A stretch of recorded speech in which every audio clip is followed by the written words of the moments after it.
PLC, a concept that provides a way to trace the stages of a product's acceptance from its introduction, which is its birth, to its decline, which is known as its death. The key thing to remember is all products have a beginning and, unfortunately, an end. So, looking at the 4 stages of the product lifecycle, the first stage is introduction stage. In this stage, the sales rise steadily as the market is introduced to the product and gets to know what the product is all about. From a profit perspective, at this stage, the business is not making much money as it's still recovering its overall developmental cost, the kind of cost that would have gone into creating the product in the first place. For example, research and development.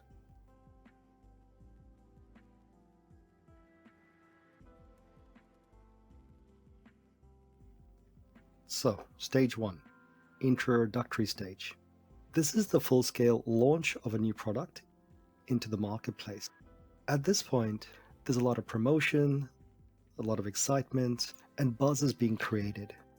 The business will be on the front foot, promoting quite heavily, and even placing their products in the hands of, say, influencers, as well as people and organizations that review products.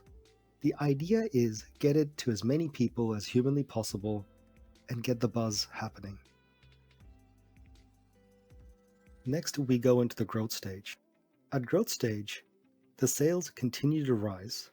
However, at this point, profit also starts to move into the positive as initial development cost, initial marketing cost, placement cost, promotion cost, all these costs start to get recovered and the business starts to make some real money.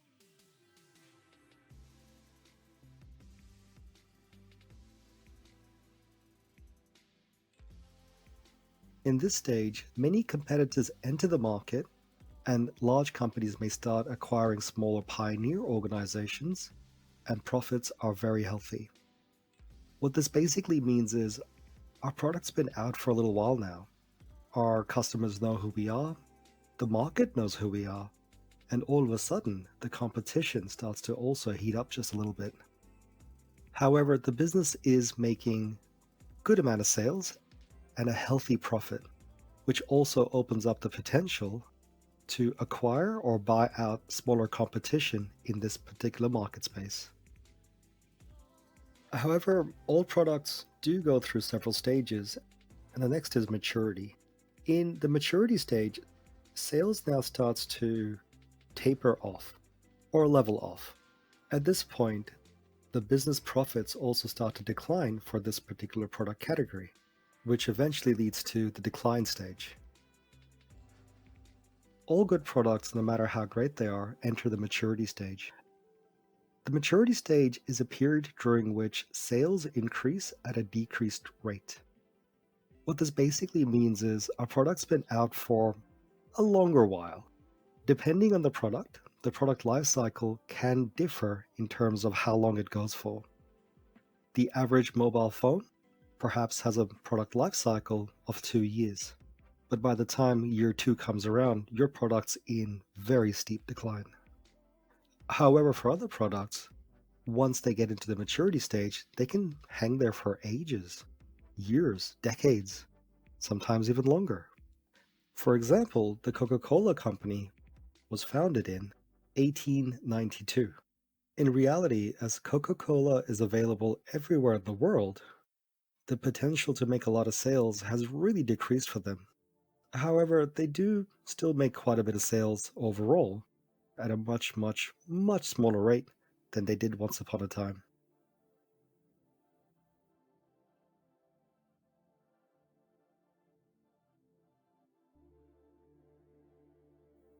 At the decline stage, the sales start to drop quite dramatically, and the amount of profit made from this particular product also starts to decrease.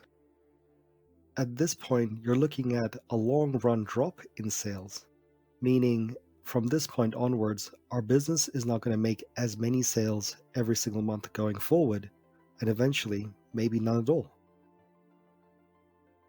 For example, think about every time a new phone is launched into the market, or a new car even. Initially, quite exciting. The market's excited, the business excited, and from a competition perspective, the market has seen nothing like this before. So sales go up quite rapidly. A good example of a product in the introductory stage is AI, or artificial intelligence. Growth stage, electric vehicles, in particular Teslas. However, as the months go by, in maturity stage, companies like Coca-Cola or Pepsi, competition starts to catch up.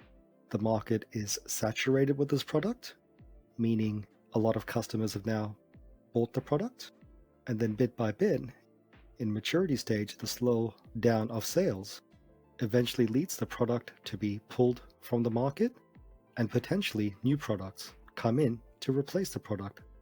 For example, in the decline stage, for those of you who still have a PS3, I would say PS3 is in the decline stage. PS, I still have one.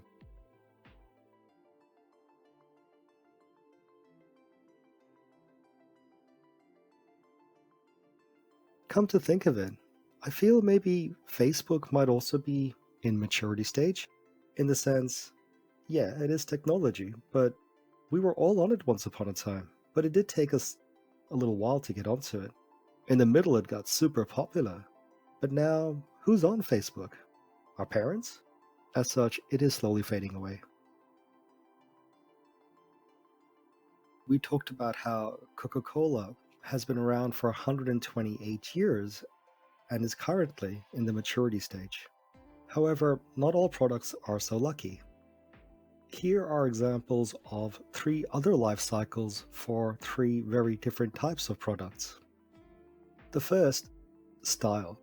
As you can see, sales rise quite steeply. However, they also drop off pretty quickly as well. But the thing with style is it comes in and out of style. An example of this would be haircuts and even the popularity of people's names. The key thing to remember with styles are, from a product lifecycle perspective, it comes and it goes, but it never truly dies.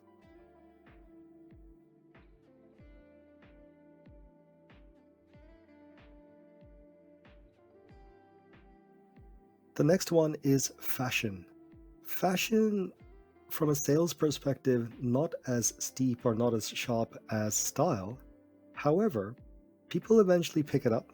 It eventually gets to the point where everyone's into it, and then slowly fades away. A good example of this would be skinny jeans. I remember a few years ago, everybody was wearing skinny jeans. These days, less and less and less. Right now, what seems to be really in fashion would be yoga pants. But once again, we're probably seeing the middle to the end of yoga pants as well. Or maybe not, who knows? The thing to remember with fashion is, we don't really know how long it's going to be here for, but eventually it does fade away. The thing with fashion is, it's slow growth, in the sense not everybody picks it up straight away, but it also takes a bit of time to fade off.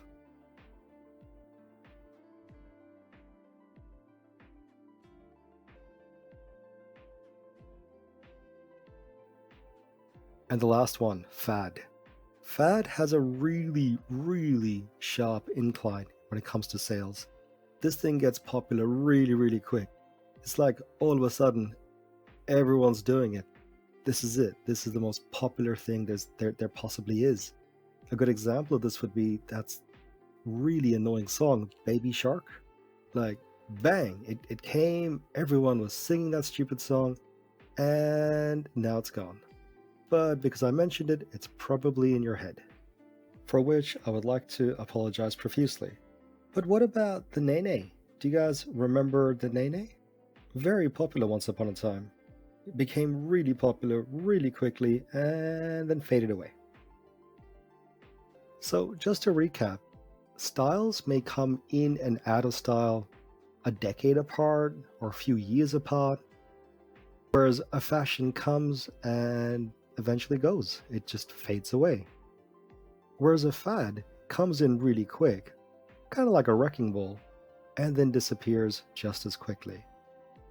And you're left wondering, what was that all about?